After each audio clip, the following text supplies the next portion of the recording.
One thing you can't control is how the internet's working each day. All right, I think the internet is now working. I want to welcome everybody to our weekly Nomberg Law Live. We do each Tuesday at 10 a.m. Central, 8 a.m. Pacific, and I am so looking forward to each of our discussions each week.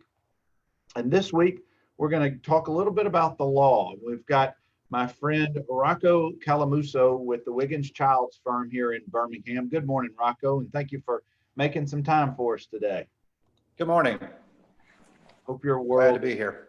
Good, good, good. Hope your world is doing okay. We got actually a fine spring day. You never know in Birmingham. We may get snow, we may get 80 degrees, but it looks like we're going to head into the 70s and have some good sunshine. So thank you for making some time for us. And I want to talk a little bit today. We're going to talk about the FLSA, the Fair Labor Standards Act. And Rocco's firm does such a great job handling all types of employee benefits types of cases. But before we get into that, Rocco, share a little bit about yourself and your firm and your practice.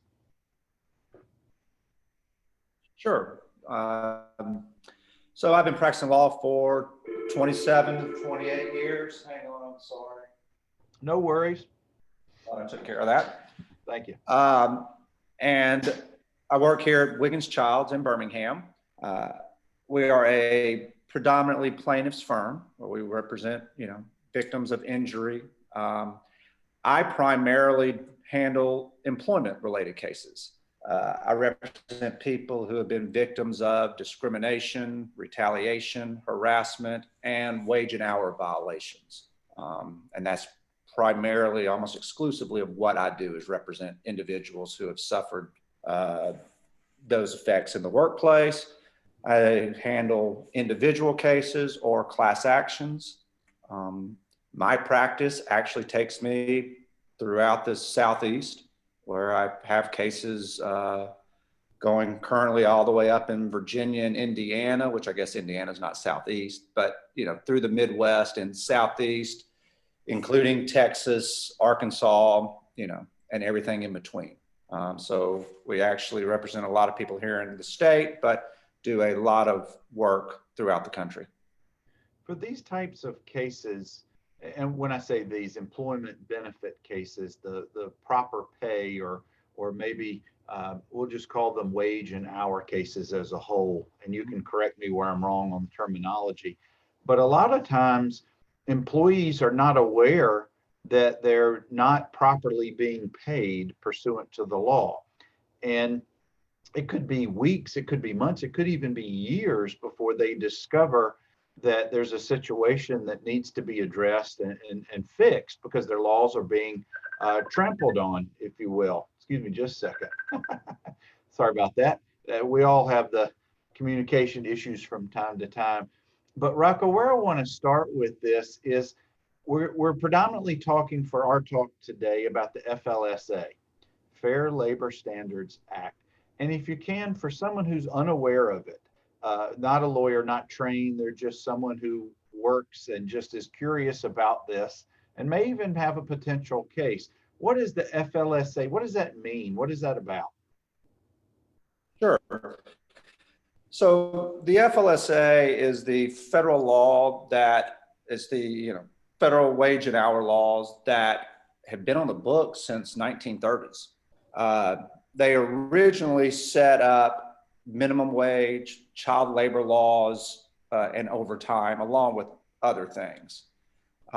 Primarily in the litigation section, part of it, and what we do mainly deals with being paid a minimum wage, being paid for all hours worked, and being paid overtime. In Alabama, we don't have any state laws that govern wage and hour. Most other states do. Most other states have their own minimum wage and their own provisions. In Alabama, we don't. So if a person is a victim of any wage and hour violations, you turn to the federal law, the FLSA. As I said, primarily it deals with getting paid for all hours worked and receiving overtime. As an employee, you're entitled to overtime for all hours worked over 40 in a given week. this is the law that ensures that that happens. And and is the Rocco, law to ensure that you get paid for all the hours worked. Rocco, does that apply to all employment settings, or are there certain ones that do not fall under the guidance of the FLSA? Sure, it does not. There are certain categories of jobs that are exempt or accepted from it. There are the most common that are exempted. First of all, if you're an independent contractor, and we can talk on that some if you want, but if you're designated an independent contractor, you're not covered by the FLSA. So as an independent contractor, you're not entitled to overtime, you're not entitled to benefits, etc. If there's also types of jobs that are exempt from the overtime provisions. While you have to pay minimum wage, you don't get overtime. Those are executive exemptions, being there's outside restaurants, fire and police, things of that nature. So to answer the question broadly, there are a lot of jobs that are exempted. And the question is, does someone work within one of those jobs? And then the biggest step is, are they classified properly? Lots of employers, and you mentioned this, people don't know. You go to work, an employer says, we're paying you a salary, you're here by a manager. And you don't get overtime, and you're working 60, 70 hours a week. Well, you may not actually be classified properly. And that's what our lawsuits do a lot of times, is look at the classification, the facts, to see if you are classified properly. But there are, back to the basic question, a lot of different exemptions based on jobs and categories. And would it be fair to say that if in a situation where you have a larger employment situation with many employees, a lot of times it's not just going to be one employee who's either misclassified or mispaid. It could be a group or a class of individuals. For example, it could be a chain of restaurants or a group of stores that are all the same, under the same ownership. Is that a common occurrence that you see? It is. It's very common. And I'll take it a step further. What you see is not only a common occurrence within a company that owns stores throughout the country, but you see it industry based. You know, like there are certain types of industries that are violating the law because that's their business model, is to misclassify employees. It's easier to classify you, and I'll go back to the simple one, as an executive or a manager, and then not pay you overtime and work that employee 60, 70 hours a week doing manual labor. So it's both, it happens, you know, small employers do it, but large employers do it as part of, in reality, a business model, how to keep labor costs down, and they're industry wide as well. Guys, I'm talking with Rocco Calamusa with the Wiggins Childs firm. We're talking about FLSA and whether employees are properly classified or whether they're properly paid or taken advantage of.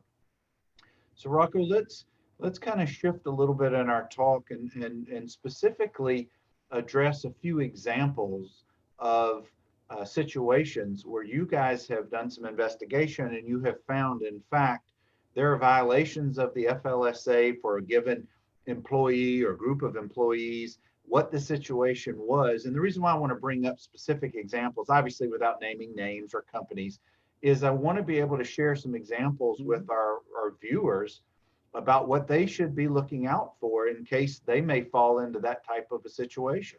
So if you could just run through a few examples that come to mind, or past cases y'all have handled. Sure. I mentioned earlier, and let's touch on this to start with. The exemption itself is called an executive exemption. But what that is deeming people a manager. We have handled a number of these cases, and it kind of goes back to that industry that does it. So you have, for example, you're an employee, you're a manager at some sort of chain store, some sort of retail, and they will designate the manager and even the assistant manager as a salaried employee and not pay them overtime. Mhm. First, if you're an assistant manager, it is extremely rare that you are properly classified as an executive and exempt. They will do it, companies will still do it, but you're being misclassified, that person is. So if you're an assistant manager at the local, A, B, C, D, E, F store, you're not properly classified, because to be an executive, your primary duty has to be management. You have to have the authority to hire, fire, and make recommendations to do that. And if you're an assistant manager, again, that's the easiest one, because you have someone above you in the store. That manager is the one making those decisions. Mm-hmm. So an assistant manager who is having to do all the work, they're responsible for stocking, cleaning, unloading trucks, etc., aren't being classified properly. The other part is a step up the manager. You're a store manager. Well, what are your actual duties? Mm-hmm. Is your primary duty management, or is your primary duty manual labor, stocking, cleaning, running a cash register, that type? We deal a lot with those two groups, assistant managers and managers. It's a fact specific, to get in a little analysis. So each job is different. When you have those situations, those are also situations where they seem to run throughout the country. If it's, a store that has places located throughout the state or Southeast or even the country, it's a common business model that they use, where they're working these people, they're shorting them on number of employees to actually do the work, and making the salaried manager stay and work all these hours to stock or clean. And that's a misclassification. Now, that is a situation where you will not know. Most employees don't realize, going back to what you said, a lot of the wage and hour, they do not know, because you come in, get a new job, congratulations, you just got promoted to manager, you're in charge. Then you start doing it and you realize, I'm really not. Well, that's against the law, and they're not going to volunteer that to you. So that's a big example, is the manager, assistant manager. There's a few others I'll get to in a minute if you want. Well, let me pause you right there, Rocco. Let's say that they are misclassified. So what violates the law here? What are we looking for?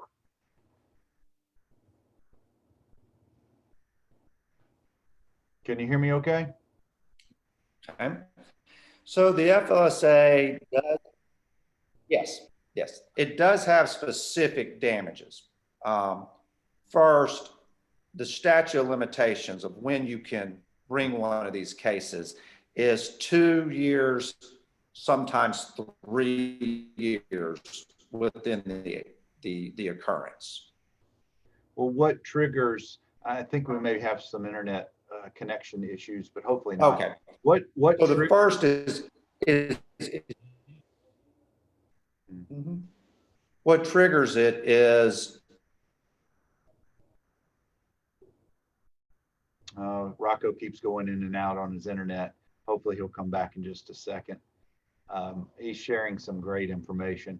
You're on mute, Rocco. I know you came back in. There you go. How about now? I got kicked off and it came back. I hope it's not my internet. My question to you was, what triggers the statute of limitations, and how long is it typically? Okay. It is typically 2, and it's a little fuzzy that you hate to say it this way. It's typically 2 years, but it can go back 3 years if you prove certain other elements. What triggers it is your last day of work. The last day you worked and paid, it would be 2, possibly 3 years from that date. Your damages, if I'll move to that, because I think you asked that, is you're entitled to your lost wages, the amount of overtime you should have received. And And then you're entitled, again, if you jump through some extra hoops, to whatever that amount is doubled. So different than the other employment related discrimination, harassment type cases. In those cases, you get your lost wages plus some pain and suffering and punitive damages. In the FLSA, you get your lost wages, and then that amount doubled is the damages. So if I'm considered an assistant manager at a big box store, and I'm working 60 to 70 hours a week, but I'm only getting paid for 40, is that an example, a prime example of what you guys would typically look at for those types of cases to potentially go forward with? Exactly. How many hours are you, if you're an assistant, and again, assistants are easier usually in the analysis. I'll just go ahead and say that. Sure. But we look at them for managers too, and have had a lot of success on managers and currently have several going. You look at, okay, you're working 60 hours. First, your salary. Is it for 40 hours? Is it for 45? Is it for 50? That kind of matters in the analysis. Let's say it's 40. Then you're entitled to time and a half for every hour above that. So if you're working 60, that's 20 hours a week at time and a half, you're not getting paid. If that's every week, the damages then build. And those types of employees are considered non-exempt? That is correct. And the so company may classify them as exempt, right. But that's where the analysis has to go in to figure out if that's correct. And so we're not talking about people who are first responders. We're not talking about certain types of employments. We are talking about the hourly employees who are working at various employment settings. They may be at labor. It may be, I guess it could be white collar as well. But that's where I want to go next for just a minute or so, Rocco. Give us some more examples. I'm still here, bud. You may just be going in and out internet-wise. You with me? I am. Okay. Yes, you're not, I didn't hear all of it, but you're not talking fire. You're not talking police. There's certain, now they're a separate category if that's different. Same for nurses, they're paid differently. When I'm using this managerial exception, I'm dealing mainly with individuals who are paid a salary, but are over management of either big box, small box retail, even over just a group of employees, is what we're dealing with there. What if you have somebody who works in those industries, but they're paid a salary? They're not paid hourly. They're paid a salary. How does the laws, how does the FLSA or other laws that may be applicable, how do they address salaried employees versus those who are just paid straight hourly? Sure. So if you're a salaried employee, the first thing we do is look and see if you're misclassified.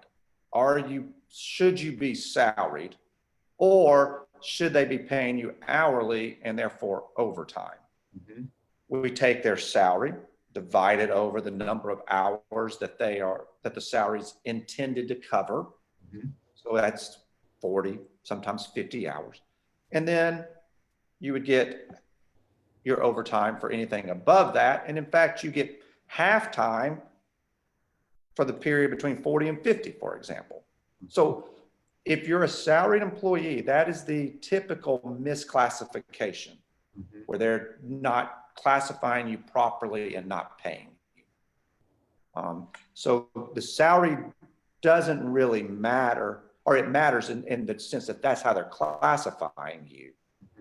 But just because you're paid a salary, just because you're given a title of manager, doesn't mean you're properly classified and not entitled to overtime.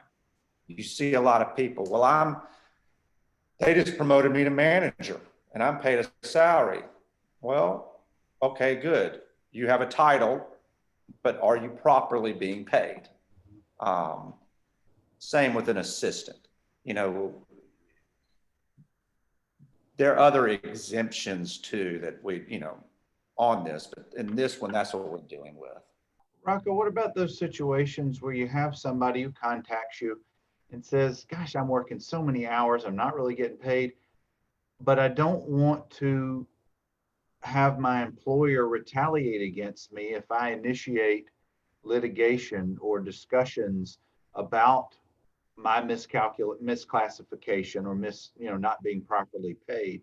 Is there anything built into the law that protects those employees that pursue a matter?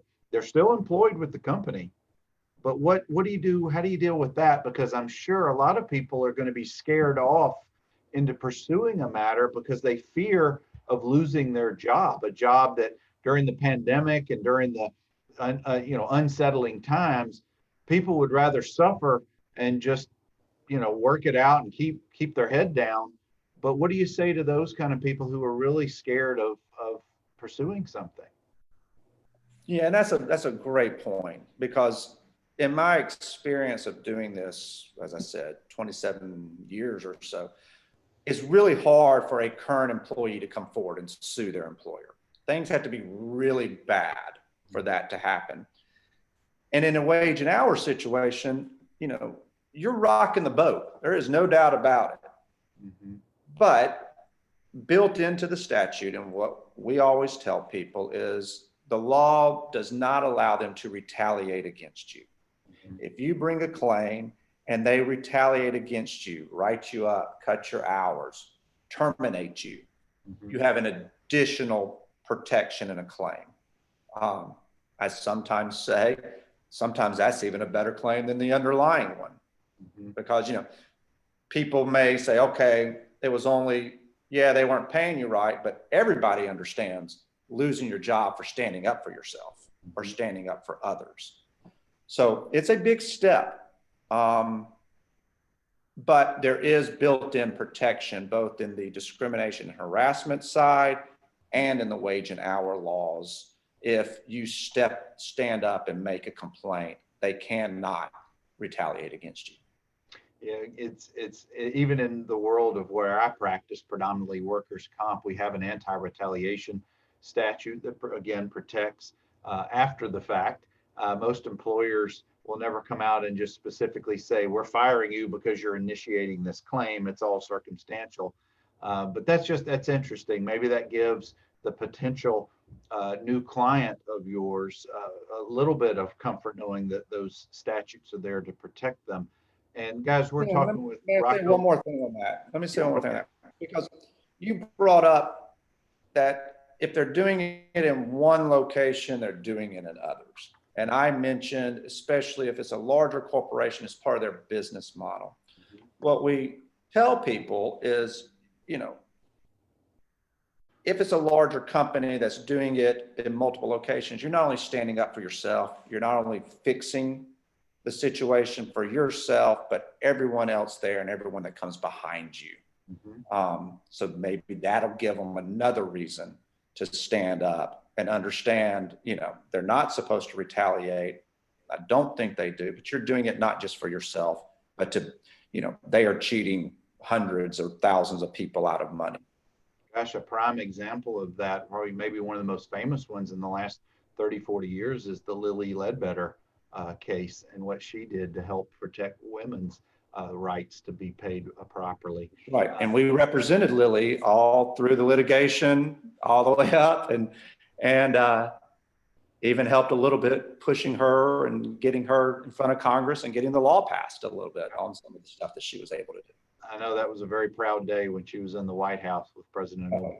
Remarkable woman that came a long way from, working at Goodyear Tire Factory in Gadsden to being in the White House. And as a side note, if you haven't read her book, I believe Lanier Isom, I believe, wrote the book. You guys really should go check that out. I'm talking with Rocco Calamusa. We're talking about FLSA and people properly or improperly being paid for overtime or proper wages. And Rocco, I appreciate your time. We got just a couple of more minutes, but I wanted to kind of shift into how is the impact of being in a union? We have a lot of unions in our state, and there's usually a collective bargaining agreement that comes with that. How do you guys deal with those situations? Would people in a union also be able to pursue these laws? Do you ever come into contact with those kind of cases? We do. Being in a union with a collective bargaining agreement makes it more complicated. I would just say that right up front. Sure. So it depends on what type we're dealing with. You know, if we're dealing with a misclassification, going back to this example of maybe like a managerial classification, those people aren't in the union. You know, those would be, you just became manager, so you're not in the union anymore. So the collective bargaining doesn't matter. Right. Where the collective bargaining agreement gets in the way is for other types of violations.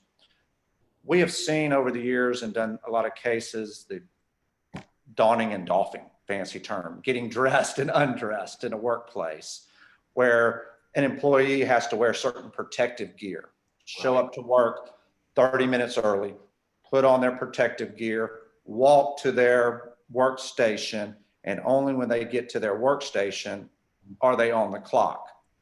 Clock shift is over, they leave their workstation, there's off the clock, they walk across all the way, 15, 20 minutes, undress. We've had some where their showers are required. And under the law, that time of getting prepared is compensable. They should be paying for that. You're required to be there. You're required to do it. Now, there's a lot of little ins and outs of that, but that's the basic overview.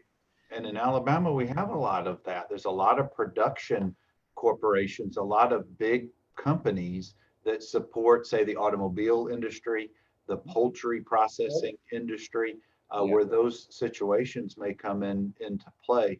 Rocco, does the CBA, the collective bargaining agreement, is that supposed to spell out the terms of how these employees or when they actually start their compensation for a given day? Does it go that far? It is supposed to. And if it does, there is an argument that you bargained away this time, right? You can't waive the FLSA. You can't say, okay, I agree, you don't have to pay me overtime, even though I'm entitled to it. You're not allowed. That doesn't work. You know, you can't waive it. However, there are parts in this where if you're in a union, the collective bargaining agreement will govern what is compensable and what is not. In Alabama, with less unions, you know, they're taking full advantage of employees in some of these situations. And especially even elsewhere where there's less union work or you find these industries that don't do it. But you know, that's all what we have to look at. If you're having to report to work 30 minutes early and you're not getting paid for that, and it's 20 to 30 minutes afterwards, we would look into that and see, is there a collective bargaining agreement? What does it say? Can we get around it? So, you know, the off the clock, let me touch on this real quick, Bernard, is another big area. It's a little harder to prove at times, but off the clock is for people that are hourly. You're supposed to be paid for every hour you work. So this on-call time or waiting time where you have to be there and you're not able to clock in, or you got a manager or somewhere in payroll that's changing your time, or you have an employee that says, yeah, everybody clock out, but we're going to keep working today because we got to clean this store up. That is all illegal. They cannot. You get paid for every hour you work. So that's a whole nother area of this that we look at closely, is what are you doing off the clock? That's not supposed to happen. It's not allowed. And that's a lot of focus, again, on people that are hourly wage workers, how much off the clock they're doing. Rocco, before I let you get out of here, I got two last scenarios to run by you to get your opinion. What if I have to drive, not to my place of business, but if I have to drive to a specific place to do the business? For example, I have a customer out of county. I have to be there by 9 o'clock and I'm an hourly paid employee. Let's assume they fall under the purview of FLSA. When does a person go on the clock? in that scenario? When should they start being compensated? Sure. So that's a whole category of travel time. And those are also cases we deal with, several pending right now. What that is, all right, you're not, an employee does not get paid to go from their home to what we'll call their principal place of business, to the location. That is not compensable. You don't get paid for that. Right. If you have to travel for a day assignment or some assignment where you are traveling during work hours, during your regular hours to that location, that is compensable. They should be paying you for that. Now, there's a twist. There always is with the law. You get paid if you normally drive from your home in Birmingham to the work site in Hoover. However long that takes, you don't get paid. But if you today have to drive to Tuscaloosa, you would be paid for the time from the work site to Tuscaloosa, if that makes sense. You do get paid for that time. If you are required to go for overnight travel, if your travel requires you to be paid to travel during a work day, and you are the driver, then you're paid for that time. Passengers are not. Drivers would be. If you have to go to the shop and pick up supplies and then go to the work site, you're paid to go to the work site.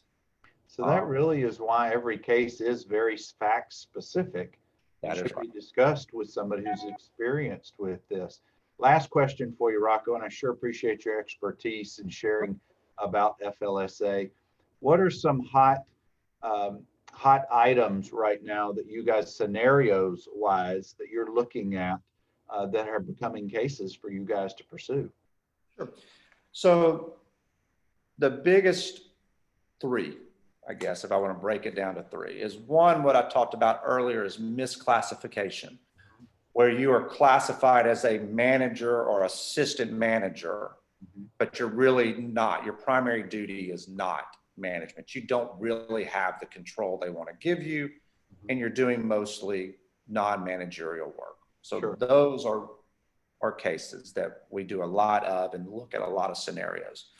Another one that we're doing a lot more with these days deals with independent contractors. An employer will hire somebody and say, you're an independent contractor, for giving them an employment agreement. But then they control your work, time, manner, place. You have to be here at this time. You cannot work for anybody else. You must report in and out. While you get paid based on this, we want you reporting these other elements. And I bet that contract says in there, there's a clause, you are not an employee, you are an independent contractor. Absolutely, absolutely. And they keep waving that, by the way. That's right. That's right. But those are big cases that we look at, where a lot more companies are going to contract employees in order to save on benefits, order to save on overtime. Sure. So they're going to deeming people contract employees. The question is, are you really properly a contract employee? So independent contractors, managerial or executive exemptions, we look, there's a little bit of restaurant work. Pandemic, there's very little restaurant work going on. But there's some tip pooling cases. If you have to tip out to certain people above you, that's not allowed because the tips are part of your base pay. That's why they get to pay a server $2 and something an hour instead of minimum wage. So we do with those. We do look at travel time, sleep time. Those are becoming a little more prevalent. You know, it kind of goes in waves as people realize, wait a minute, this doesn't seem right. And it goes back to one of the first things you said is employers make a decision how to pay employees, and a lot of employees don't know they're being cheated or misclassified.